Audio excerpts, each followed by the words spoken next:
You can have the degree, the job, the relationships, the achievements people admire from the outside, and still wake up with the quiet, exhausting feeling that it's not enough, that you're not enough. No matter what you accomplish, the satisfaction fades fast.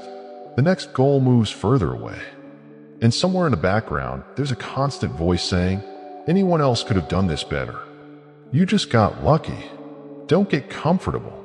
This video is about the psychology of people who never feel good enough.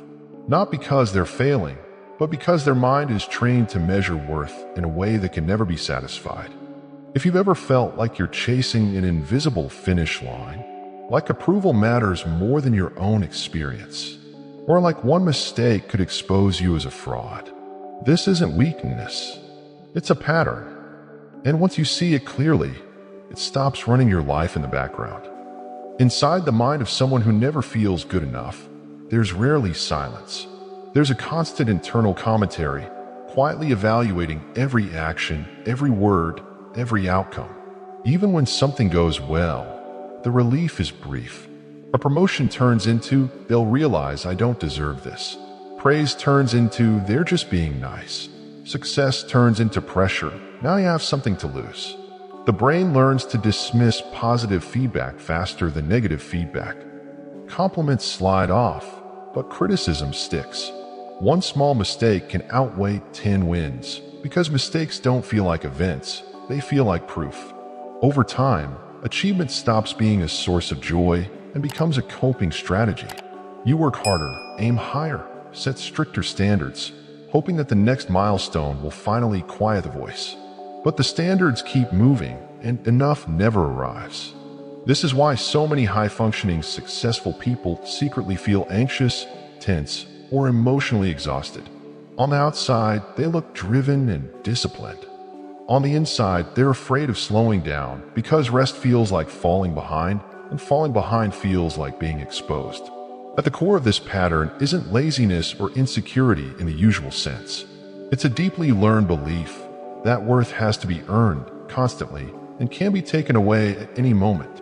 That belief usually didn't appear out of nowhere.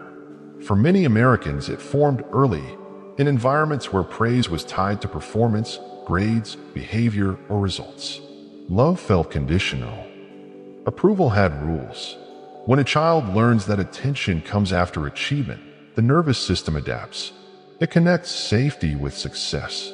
Being good enough becomes something you do, not something you are. As adults, this turns into perfectionism that feels logical, even responsible. High standards are praised in American culture. Hustle is admired. Productivity is rewarded. So the inner pressure doesn't look like a problem, it looks like discipline. But psychologically, perfectionism isn't about excellence. It's about fear. Fear of being seen as average. Fear of disappointing others.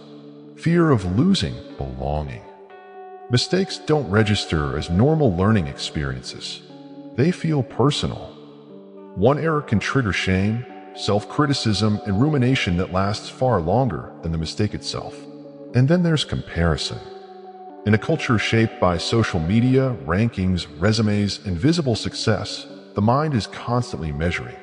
No matter how far you go, there's always someone ahead, making good enough feel permanently out of reach. This is where imposter syndrome thrives. Even with degrees, experience, and proof, the person feels like a fraud waiting to be exposed. Not because they lack skill, but because their internal standards are impossible to satisfy. Living with this mindset quietly shapes everyday behavior. People who never feel good enough often work harder than anyone else, but feel less satisfied than most. Rest feels undeserved. Celebration feels premature. There's always a sense that something important is still missing. This also affects relationships. Compliments are brushed off or questioned. Love can feel unstable, as if it's based on a version of you that's performing well, not the real you. Deep down, there's a fear that if you stop trying so hard, people will see the flaws and leave. Over time, this constant self-pressure takes a toll. Anxiety increases. Motivation turns into exhaustion. The mind becomes stuck in cycles of overthinking and self-monitoring. Instead of asking, "What do I want?" the question becomes, "Am I doing enough to be acceptable?" Psychologists often point out that the core issue isn't lack of confidence, it's a distorted belief system. The mind treats self-worth as something conditional, something that must be earned repeatedly and can be taken away at any moment. That's why reassurance rarely lasts. Even when others validate you, the relief fades quickly. The internal filter is stronger than external evidence. Change usually starts with noticing the voice itself. The automatic thoughts that say not enough, not ready, not impressive. Instead of treating them as facts, therapy teaches people to treat them as learned mental habits, patterns, not truths. Another key shift is moving away from perfect toward good enough, not as a slogan, but as a nervous system retraining. Allowing mistakes without punishment, letting progress count even when it's messy. Learning that worth doesn't disappear when performance drops.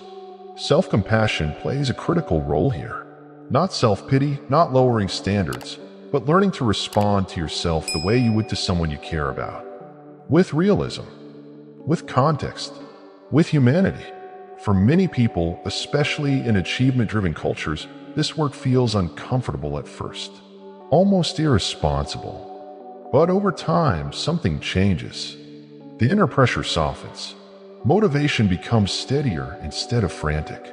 And slowly, the idea begins to form that maybe good enough isn't a finish line. Maybe it's a starting point. For people who never feel good enough, the problem was never laziness, lack of talent, or not trying hard enough. It was learning to measure self-worth through pressure, comparison, and constant self-correction.